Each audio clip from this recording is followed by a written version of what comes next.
राम राम भी सारा ना। मैं थारा अपना भाई निर्मल गुज्जर। स्वागत करते हैं आपका अपने YouTube चैनल सांगू डेयरी फार्म में। तो भाई आज हम आपको बताने वाले हैं हमने डेयरी का स्टार्टअप कैसे किया था। स्टार्टअप के बारे में कुछ बेसिक नॉलेज जो ज़्यादातर लोगों का सोचना है कि इस काम में बचत नहीं है।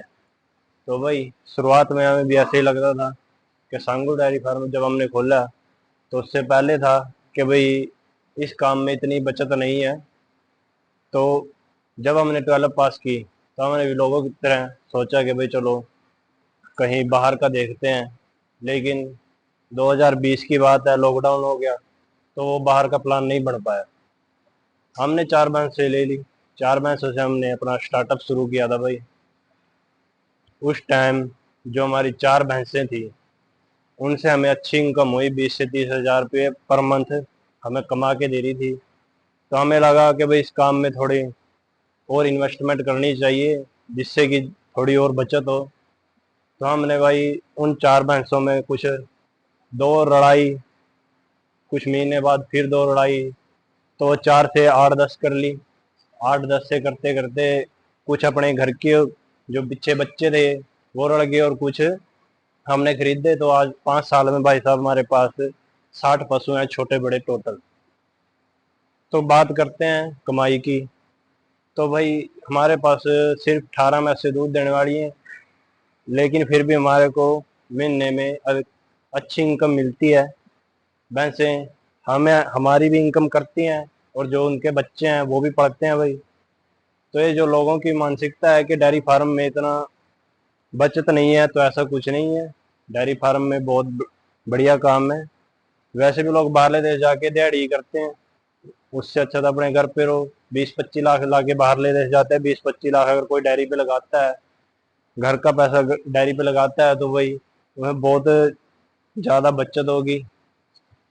तो वही मेरा लोगों से सिर्फ एक ही बात कहने का एक ही मकसद है कि भाई अपने काम पे ध्यान दो, लोगों की बातों को मत सुनो। डेयरी फार्मिंग कोई छोटा काम नहीं है, काम सब एक बराबर होते हैं। इसमें अच्छी कमाई है। हमने 5 साल में बहुत कुछ कमाया। तो इसमें कुछ दिक्कतें भी आती हैं जो लोगों को फेस करनी पड़ती हैं। दिक्कत मेन सबसे लोगों की यही रहती है कि भाई पशु जैसे 4 खरीदे उसमें से 2 ज्ञापन हो जाते हैं, 2 दूध दूध देने वाले जो होते हैं उनमें से एक का घर रख लिया, एक का डेयरी में पा दिया, पीछे कुछ बचता नहीं। तो सबसे मेन जो डेयरी फार्मिंग चलाने के लिए होता है वो होता है दूध का सर्कल, मैनेजमेंट। मैनेजमेंट आपको बना के रखनी पड़ेगी। दूध का सर्कल आपको पूरा करना पड़ेगा जिससे आपको भी बचत हो और पशु भी बचे रहें, अपना भी पेट पाले और आपका भी पाले। तो सबसे पहले जो है आप गिनती गिनती में संख्या में पशु ज़्यादा होने चाहिए भाई। जितने ज़्यादा पशु होंगे दूध वाले उतनी ही ज़्यादा बचत होगी। बचत की तरफ ध्यान दें, मैनेजमेंट का, साफ सफाई का ज़्यादा ध्यान रखें, क्योंकि जिस हालत में आप पशु को रखोगे वैसे ही पशु आपको देगा। अगर सबसे बड़ी मेन जो दिक्कत है, आपको दुधारू पशु खरीदने हैं। एक डेयरी का जो अगर हम एक पशु की एवरेज वैल्यू निकालें तो 15 लीटर कम से कम आनी चाहिए। अगर 15 लीटर से कम कोई पशु है तो डेयरी में बचत नहीं होगी भाई, बचत बहुत कम होती है। अगर 15 लीटर से कम हो तो भैंसें अच्छी खरीदें, नस्ल की खरीदें। एक जो लोग कहते हैं ना कि खानदान खानदान की भैंसें खरीदे भाई, अच्छी नस्ल की अच्छी ब्रीडिंग पे ध्यान दें, तो ही डेयरी में ज़्यादा बचत होगी। हम तो लोगों को यही सलाह देंगे कि भाई जो 20 25 लाख 50 लाख ला के बाहर ले जाते हैं उससे अच्छा तो भाई अपना घर पे अपना कोई स्टार्टअप करें। डेयरी फार्मिंग में बहुत कमाई है। हमने जैसे लॉकडाउन में स्टार्टिंग की थी, लॉकडाउन में हमने देखा कि सभी बिजनेस फैलते, लेकिन एक डेयरी फार्मिंग का ही बिजनेस ऐसा था जो चल रहा था, क्योंकि दूध को बिकने से कोई नहीं रोक सकता। दूध लॉकडाउन में भी बिका और अब भी बिक रहा है और अच्छी कीमत भी मिल रही है भाई।